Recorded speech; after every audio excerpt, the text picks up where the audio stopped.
I am and always will be an Xbox Kool-Aid drinker. I've owned every Xbox console and logged hundreds of days of playtime from a young age to now. Of course, with the quality of PCs coming at a lesser cost these days, I've definitely focused more on the PC gaming. But why sacrifice what I love about Xbox, and why not combine the Xbox experience with the quality of my PC? Stick around for my 10 Xbox Elite Controller Series 2 tips, plus one bonus tip at the end of the video.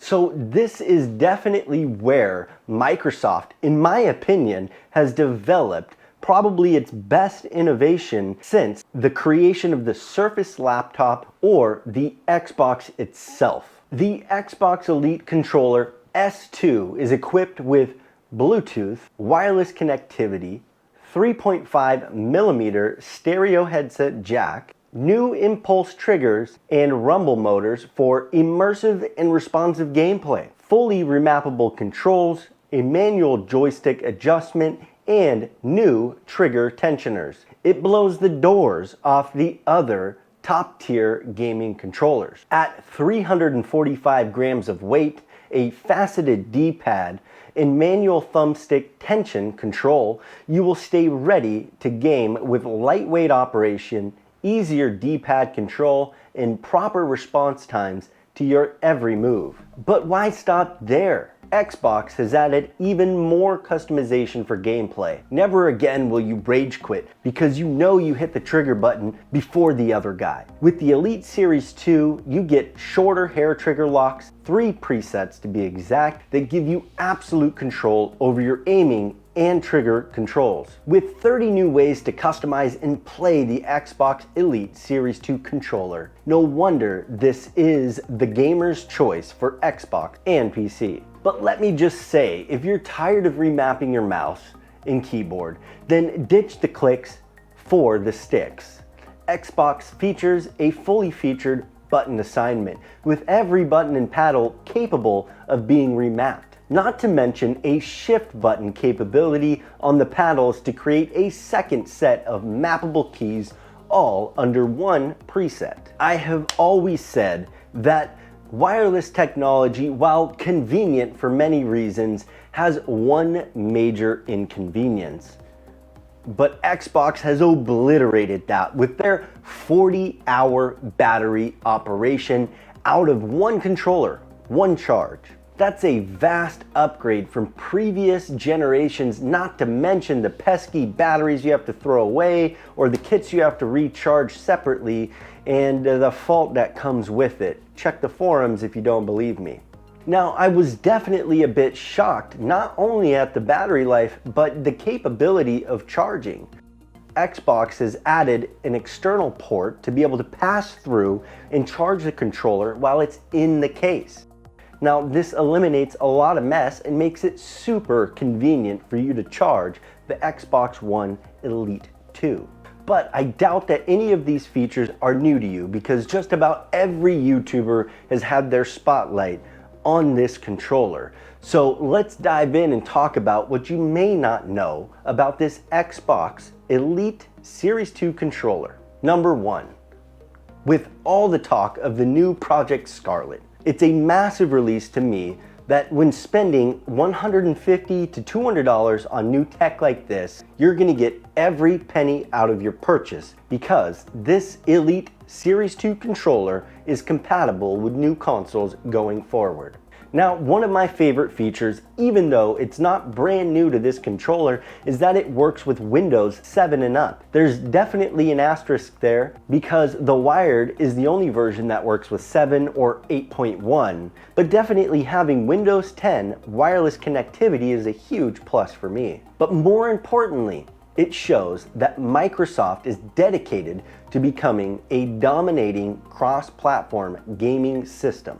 Now on to tip number 3 through 5. These are definitely less exciting, but more convenient and definitely nostalgic features. Tip number 3, it comes with the charging dock that magnetically attaches to the case. Tip number 4, the Series 2 Elite controller comes with the OG Xbox 360 thumbsticks and has the same resistances for that thumbstick for familiar play. Tip number 5, the controller is backwards compatible with Series 1 paddles and various buttons, so you don't lose any customization options you've already purchased. Now for tip number 6, and definitely some nice upgrades that I found appealing and why I had to make this video. The Elite Series 2 controller has 3 customizable presets for different games, which is one more than the Series 1, and the Series 2 even has a 4th preset that sets your controller back to default. You know, just in case you forgot where you are or what the hell all these presets are. Now on to number 7, and by far my most praised feature of all. The Elite Series 2 controller also works with iOS, Android, PCs, and potentially any Bluetooth devices, including Xbox Project xCloud. More in the description below. Of course, each paired device will have limitations for remapping and button compatibility for certain games, but all of that is software, which once again tells us that Microsoft is looking to the future for gamers. Now moving on to tip number 8, you have to give credit to thinking of everybody with this controller. Xbox has even included thumbstick sensitivity curves within the Xbox Accessories app. Once again, only available on Windows 10 and Xbox One. Nonetheless, this screams my name. I am definitely jumpy when it comes to first-person shooter gaming, and having a softer curve for the movements will save me in a game on a regular occasion. Tip number 9, and probably the most simple, those paddles on the back, well, you can just ditch them.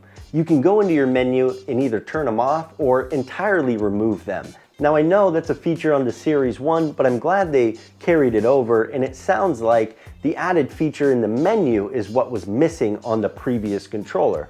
Now, one of the hidden tips that was a little bit harder to stumble upon after using the controller for a bit and reading some of the news from Microsoft Xbox themselves, I ran across this nice little tip. And if you've been watching videos, you've probably found it, but it's buried in there, and it's a nice little carrot if you find it, which is that the paddle sticks, one of them can be preset to a tab function, meaning that you can actually have double, yes, you heard me, double the amount of functions by using tab.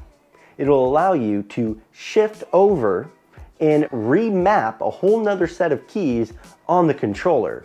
And I don't know about you, but I'm always looking for an extra button. No matter how much time I put into thinking out the map layout of my buttons, I always need an extra one. So if I can get a quick Shift A, it could become a melee. Or a Shift A could become a slide. Whatever you want to do with it, it's yours to have. I can't really say much more. The unboxings and opinion pieces have been done to death on YouTube. My opinion is clearly stated in the video. I think for Xbox, this is a huge slam dunk. Now, there are definitely some cons, and that's mainly price. This is definitely going to be out of reach for most casual gamers and definitely the younger crowd. But it's a status symbol and a pro gaming controller. That's why it has the name Elite. So since I bought this for more than status, and I actually want to use the controller, let's move into tip number 11 and definitely some gameplay. Thanks for taking the time to watch the video. I appreciate it. Tip number 11 today is all about price. Right now, Amazon Prime members save an additional $20 on the Series 2 Elite controller. That drops the total down from $179.99 to $159.99 at checkout. I'm definitely going to put a link for you guys to check that out below. Go ahead and add me on the battle.net platform. Check it out. My name is at Real Good Bane. Definitely subscribe to the channel for weekly content drops on new products, real life tech tips, and definitely some good benchmarking videos, as well as, of course, unboxing videos and as much more as we can possibly do. Otherwise, let's get into some games here. Let's have some fun, and I'll tell you my thoughts on the actual controller afterward.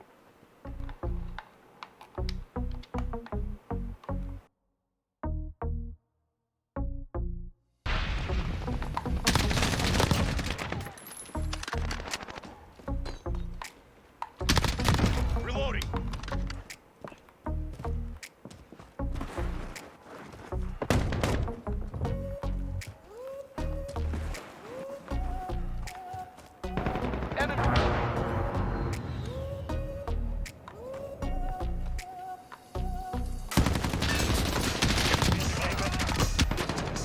Enemy UAV overhead.